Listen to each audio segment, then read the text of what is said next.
Salut à tous, on se retrouve aujourd'hui pour parler du UFC Barcelone en ce jeudi 10 août et on commence tout d'abord avec les matchs de préparation. Et si on fait le bilan, c'est plutôt pas mal. Pour le match contre Kobe, c'était au mois de juin dernier. Mais on peut voir 4 rencontres lors des matchs de préparation pour une défaite. C'était le premier match contre Arsenal. C'était une grosse défaite 5-3 où on s'est dit que l'équipe n'était pas prête. En plus, c'était le premier match vu que le match contre la Juventus avait été annulé vu qu'il y avait le virus. Puis après, c'était une victoire 3-0 contre le Real, 1-0 contre l'AC Milan et 4-2 contre Tottenham. Donc le bilan est plutôt positif bien sûr de cette pré-saison. J-3 bien sûr du premier match de la Liga. N'oubliez pas que le Barça, c'est dimanche soir à 21h30, se déplace du côté de Retafe pour cette première journée de Liga. Les photos de l'entraînement du jour, parce que bien sûr il y a entraînement à J-3 de la première rencontre pour cette nouvelle saison. On peut voir, j'en sais rien, Rafinha, on peut voir le joueur Abdé, Frankie de Jong, Gundogan, Oriol Romeu avec le joueur Pedri ou même Araujo. Donc voilà toutes les photos bien sûr de l'entraînement. Et la pépite Lamine Yamal et ce jeune joueur qui faisait déjà les unes hier des deux journaux Mundo Deportivo et Sport. C'est la même chose aujourd'hui, enfin surtout pour Mundo Deportivo. Lamine Mania par rapport à ce qu'il a encore fait. On sait que déjà il a un talent énorme, il est considéré comme le nouveau Léo Messi quand même du côté du Barça. Puis à chaque match qu'il joue, à chaque fois il se passe quelque chose bien sûr avec cette pépite. Et la performance de Lamine Yamal contre un adversaire de taille comme Tottenham a fait couler beaucoup d'encre dans le vestiaire. Xavi ne veut pas le presser, il ne sera pas un titulaire saison prochaine. Mais s'il continue d'impressionner, il prendra de l'importance au fil des matchs. C'est vrai que pour l'instant, il est encore jeune pour être un titulaire indiscutable de l'équipe. Il a seulement 16 ans, mais il aura de plus en plus de temps de jeu. On pourra le voir souvent rentrer en fin de match, comme ça a été le cas. Là, regardez, il est rentré à la 80e minute de jeu. L'équipe perdait 2-1. Il est rentré 12 minutes après. En gros, il est à l'origine des 3 buts inscrits. Et de la remontada du Barça. Donc, il aura plus ce rôle-là, on va dire, de super sub. Et il jouera de temps en temps avec l'équipe B ou les jeunes quand, bien sûr, les entraîneurs des équipes inférieures, la catégorie junior, on peut dire, aura besoin de lui. Il ira renforcer bien sûr l'équipe, les réserves, on peut dire. Donc voilà, concernant bien sûr le jeune Lamine Yamal, comment il va être utilisé saison prochaine. Et toujours avec lui, donc il a déjà 2 millions de followers sur son compte Instagram, avec encore la masterclass qu'il a fait contre Tottenham. Beaucoup de personnes le suivent bien sûr sur ce réseau Instagram.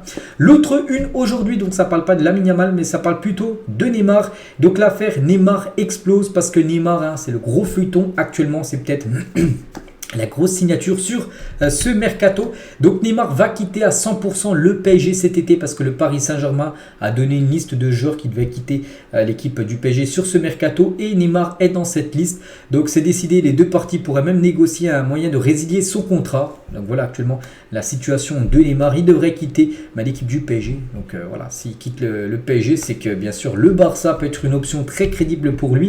Et il y a une réelle possibilité que l'avenir de Neymar soit lié au Barça. Après, il faut encore pas mal il faut pas mal de circonstances pour que ça se fasse. Mais c'est une option. C'est vrai qu'avec Bernardo Silva, où ça va être compliqué, avec Dembélé, le départ, Neymar, c'est peut-être l'option, on va dire, la plus jouable pour cette fin de mercato.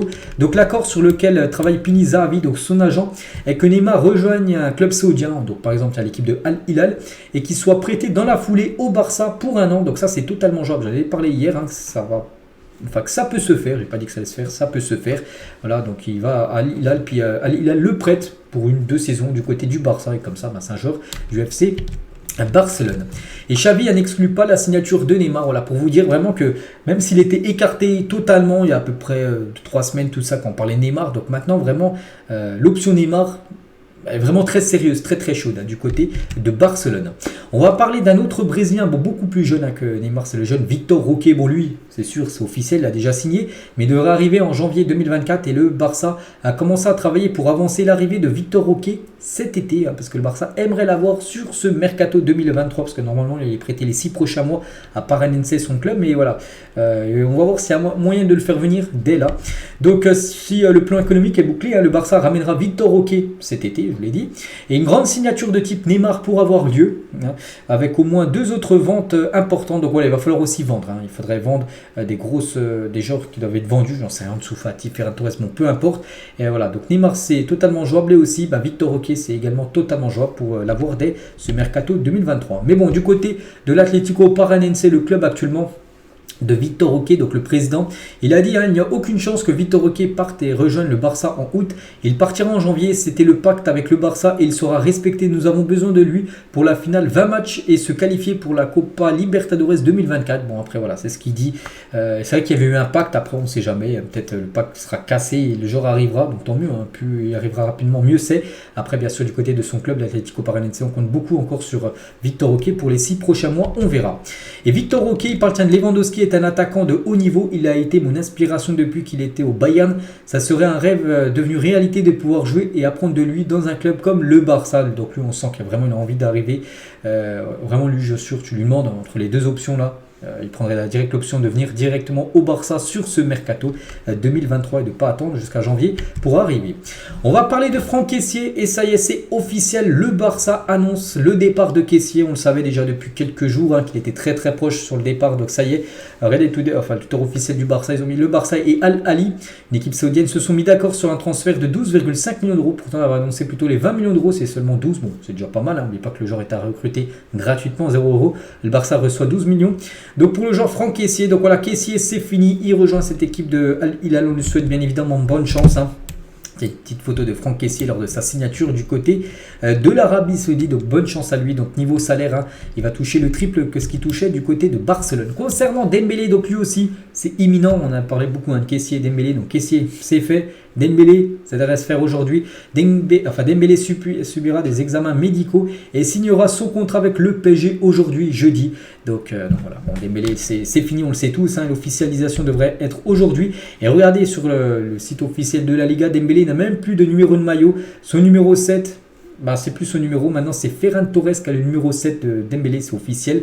Et du coup, vu que Ferran Torres avait le 11 était libre, et du coup c'est Rafinha qui récupère le numéro 11 de Ferran Torres, du coup qui récupère le 7 de Dembélé. Donc voilà, bien sûr, concernant les numéros de maillot. Concernant Ferran Torres, donc lui est convaincu que cette saison sera la meilleure pour lui, on espère. C'est qu'il a fait plutôt bonne pré-saison comme Ferran Torres qui a été je crois le joueur le plus décisif devant Fermin Lopez. Donc maintenant c'est bien en pré-saison, il faut le confirmer sur une saison entière et être régulier de août jusqu'à mai prochain. Et ça vraiment où il a le plus de mal. Il peut avoir des séquences de 2-3 matchs où il est bon, comme il a été bon là, lors de la pré-saison. Puis après des fois il y a des trous de pratiquement 1-2 mois où il est inexistant. Quand il joue, il fait n'importe quoi. Donc voilà, maintenant il faut être régulier. C'est ça, être un grand footballeur, c'est être régulier tout au long de la saison. Voilà, ça arrive de temps en temps de passer 2 matchs à côté. Et quand on passe quasiment une dizaine d'affilée à côté. Donc voilà, c'est ça qui doit s'améliorer, on peut dire. Ferran Torres. Bernardo Silva donné au Barça jusqu'à la fin de la semaine. Et si rien ne se passe, il renouvellera probablement son contrat avec City. Donc là, voilà, on peut dire que c'est quasiment compliqué, voilà, c'est pas possible mais très compliqué. Donc voilà, jusqu'à la fin de la semaine, on va voir s'il y a moyen. Si c'est pas possible, tout simplement le joueur va prolonger dès lundi prochain du côté de City. Petite info concernant Silva, il fête aujourd'hui son anniversaire, il fête aujourd'hui ses 29 ans, le joueur portugais. Bon anniversaire à lui. Le Barça, une réunion de 2 heures avec l'agent de Fresneda. On sait que le poste de latéral droit est aussi une option. Il y a Cancelo qui est pisté, mais aussi Fresneda. Et le Barça, une réunion avec l'agent de Fresneda pendant 2 heures. On ne sait pas ce qui s'est dit, mais bon, on pense qu'ils ont parlé du joueur. Maintenant, on ne sait pas s'il y aura un accord ou non qui va être trouvé. Le Barça envisage la possibilité de prêter l'Anglais pour une saison supplémentaire en échange de la suppression de son salaire qui est parmi les plus élevés de l'équipe. Ça, c'est bien évidemment un gros coup dur. Donc toutefois, Tottenham refuse de débourser 15 millions d'euros pour le défenseur, tandis que l'Anglais refuse un transfert en Arabie Saoudite. De ce côté, le Barça veut se débarrasser de son salaire. Bien sûr qu'il y a un gouffre financier par rapport à la masse salariale. On sait que la masse salariale doit être réduite et c'est pour ça qu'un joueur comme l'Anglais doit absolument quitter le club. Donc voilà pour l'instant les options. Concernant l'Anglais, il ne rentre plus du tout bien sûr dans les plans de Xavi. Regardez c'est qui c'est... comment dire, l'arbitre, Mateu-Laoz, le légendaire madrilène, parce que on a l'impression qu'il était un peu plus pour le Real Madrid, il a souvent mal arbitré le Barça. Bref, Mateu-Laoz rejoint Movistar Plus et va commenter les matchs de la Liga et de la Ligue des Champions parce que c'est fini, lui, sa carrière d'arbitre et tant mieux. Donc maintenant, il va commenter des matchs. Mateu-Laoz, une petite info concernant cet arbitre qui a souvent arbitré le Barça les années précédentes. Comme prévu, voici le 3e maillot. Donc le maillot n'a toujours pas été officialisé, mais bon, il a déjà fuité ce 3e maillot du Barça qui sera dévoilé, j'en sais rien, c'est imminent. Donc il sera comme ça, parce qu'il y a déjà des photos qui ont été dévoilées. Donc voilà, ça sera un maillot de couleur bleue. à ce troisième maillot Blaugrana. Le sosie de Piqué, regardez, c'est cette personne qui s'appelle comme ça, Sosia de Piqué, donc en gros sosie de Piqué sur Instagram. On peut voir qu'il était présent lors du match Trophée Gamper. Je sais pas si c'est une bonne nouvelle pour Gérard Piqué que, voilà, que son sosie était présent. Après, ce qui lui ressemble ou non, après, chacun a son point de vue. Et on finit cet épisode, c'est la dernière info les gars, donc là c'est les 4 du plus prometteur au moins prometteur. Bon, c'est difficile, c'est vrai. Le plus prometteur, hein, je partirais bien sûr sur le jeune Lamine Yamal. Pour moi, c'est le plus prometteur parmi ces 4-là. C'est vrai qu'ils sont tous jeunes. Hein. Lamine Yamal, il a 16 ans. Ansu Fati, il en a 20. Abdé, il en a 21. Et Fermin Lopez, il en a 18. Donc voilà, le maximum, c'est Abdé qui a seulement 21 ans. Donc je partirais sur Lamine Yamal. Hein. 16 ans, ce qu'il montre, hein, c'est déjà incroyable. Je partirais en deuxième sur Ansu Fati. 20 ans, ce qui montre aussi. En plus, on sait que déjà c'est un joueur au niveau depuis quelques années. Donc Fati, deuxième. Je partirais sur Abdé, troisième. Et Fermin Lopez, quatrième position. Voilà. Bon, concernant bien sûr mon choix, mais c'est que des pépites. On espère que les 4 resteront le plus longtemps du côté du club. Et on finit avec ça. J'espère que ça vous a plu. On se retrouve demain vendredi pour le prochain numéro. Moi, je vous souhaite un bon jeudi et à demain.